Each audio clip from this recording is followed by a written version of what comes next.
ang gulo-gulo kong kausap. Hi everyone! Good afternoon! And for today's video guys, I know I have already introduced myself vlog and I think I'm gonna do that again for today's video. So, I will formally introduce myself to you guys. I am Mary Naufi Latuumban. I am 27 years old. I have 2 brothers and 3 sisters. So, they are my half siblings guys. I will also use this opportunity guys to kindly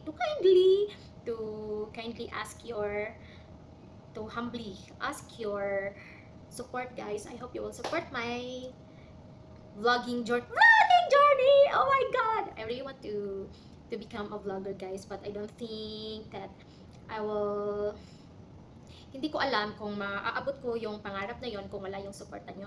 So, for my language, pwede ako mag-Bisaya, mag-Tagalog, or mag-English.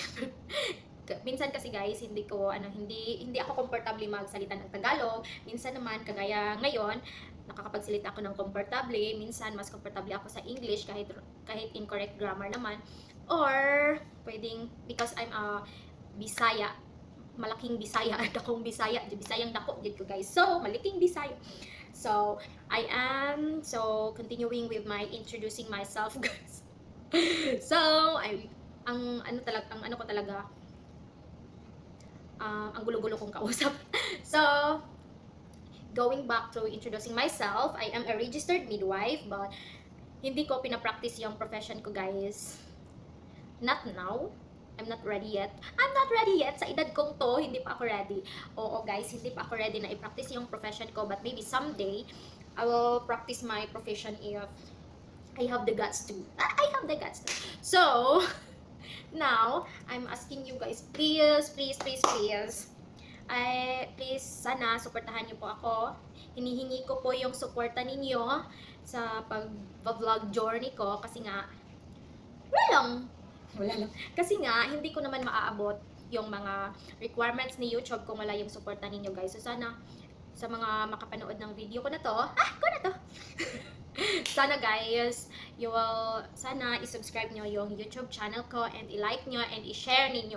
And hindi ko pa kasi alam kung ano yung content na gagawin ko if you have a little time to visit my YouTube channel guys, makikita ninyo dyan na wala talaga akong matinong content or consistent or niche na yung isang niche na yun talaga yung kino-content ko. Iba yung mga video na guys, na a-upload ko dito sa YouTube channel ko. So wala talaga akong content na naka-focus talaga sa isang content ganon.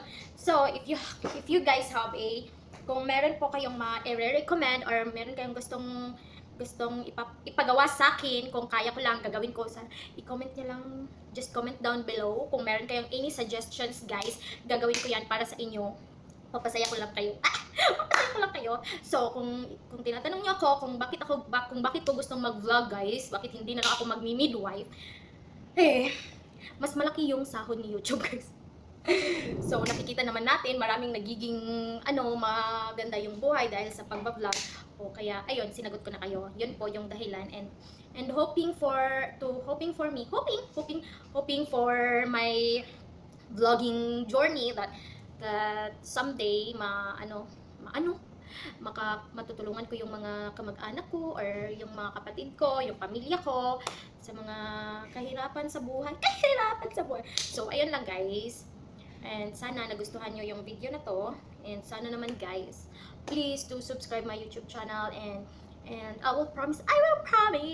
So, pinapangako ko sa inyo na pag nagsasuggest kayo ng mga gagawin ng mga challenge, gagawin ko. Basta wag lang yung pakakainin ako ng ganito, ng ganyan, yung mga tae. Wag nyo lang akong pakakainin guys. More on wag yung challenge na ganon. Baka hindi ko kasi kaya yun. Hindi talaga ako kakain ng tae guys. So, sana hindi naman yung ganun yung i-request. Pero pag kaya ko, gagawin ko naman guys. So, sana hopefully isa-subscribe nyo yung channel ko. So, thank you for watching and I'm looking forward for your support guys. So, yes guys, ini-expect ko talaga yung support nyo kasi hindi ko naman magagawa yung hindi ko po maaabot yung pangarap ko kung wala kayo. So, hinihingi ko po talaga yung mga suporta nyo and sana po tulungan nyo po akong achieve yung requirements ni YouTube na 1K subscribers and 10 million watch hours and 3,000 valid watch hours, public watch hours, and 10 million public shorts views. So thank you, and please don't forget to subscribe my YouTube channel, and share and like. Bye bye. So this is me again, your beautiful midwife at your service now. Thank you so much and bye bye.